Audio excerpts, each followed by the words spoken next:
sitting in a 2016 Toyota Prius. We're going to be adding a smart key. We have one working key and one key we're going to program. So we'll start with Toyota, Prius, key coding, go down to 16. We're going to go down to smart key 3. Make sure your hazards are on. Ignition's off. Okay, count keys. There's 3 in the memory. Program key. Yes. Enter. 3.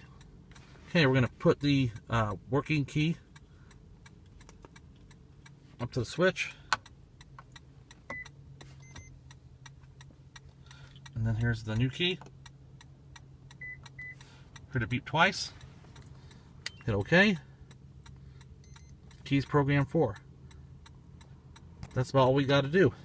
We'll go ahead and unplug from the OBD2. Here's our keys. Lock and lock. And here's the next one.